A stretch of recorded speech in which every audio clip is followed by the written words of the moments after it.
با سلام، بنده وحید ضروری هستم، مدرس دوره پمپ در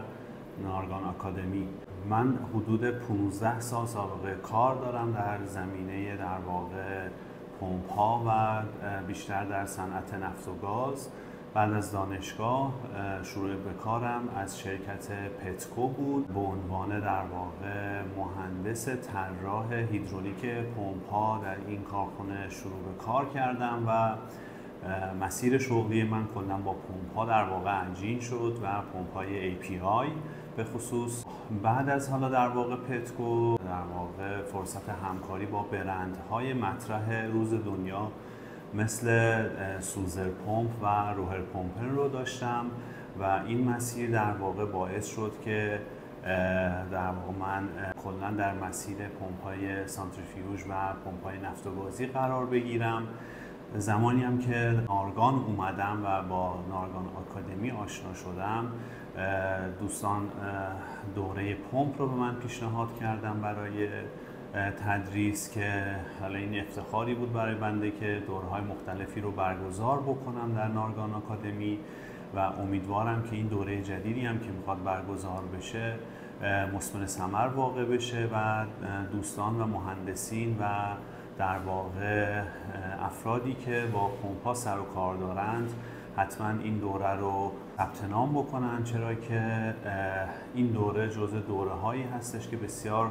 مباحث کاربردی و پرکتیکال در واقع بحث میشه و یک دید بسیار خوبی رو به دوستان در واقع میتونه بده.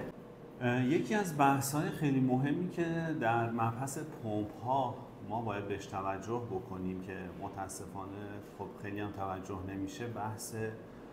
لایف کاست پمپ ها هست یا میزان هزینه‌ای که یک پمپ از روز اول شروع به کار تا حالا زمانی که دیگه از سرویس خارج میشه،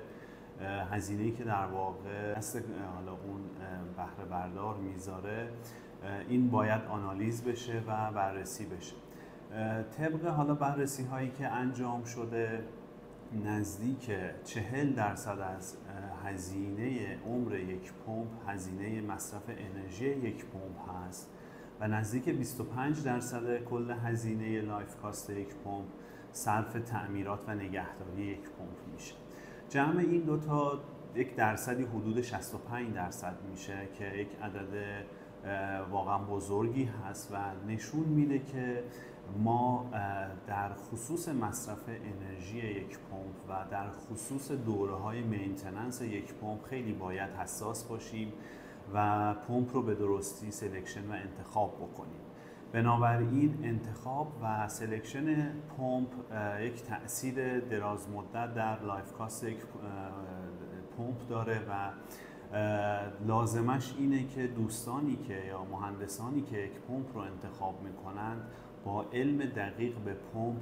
بر اساس در واقع پارامترهایی که هست این انتخاب رو به صورت صحیح انجام بدن تا این درصد 65% رو بتونن به مینیمم حالت خودشون برسونن و به این ترتیب در واقع لایف کاست یک پمپ رو بتونن مدیریت کنن و هزینه ها رو بیارن پایین و این خیلی در واقع مورد مهمی هست و ما توی این دوره یکی از سرفصل‌های مهممون نحوه سلکشن و انتخاب پمپ ها هست، به صورتی که هم بازده پمپ رو در واقع به صورت بازده ماکسیموم بتونیم انتخاب بکنیم و هم این که از لحاظ کارکردی و پرفورمنس کرو در نقطه انتخاب بکنیم که نیاز به تعمیرات دوره‌ای و حالا مینتیننس به میزان زیادی کاهش پیدا بکنه و این خودش باعث میشه که ما روی هزینه های لایف کاست پمپ در واقع تاثیر مثبت بذاریم. بنابراین این دوره یک دوره پرکتیکالی هستش که حتما به مهندسان عزیز در واقع کشورمون توصیه میشه که حتما شرکت بکنن و دانش خودشون رو توی این زمینه افزایش بدن.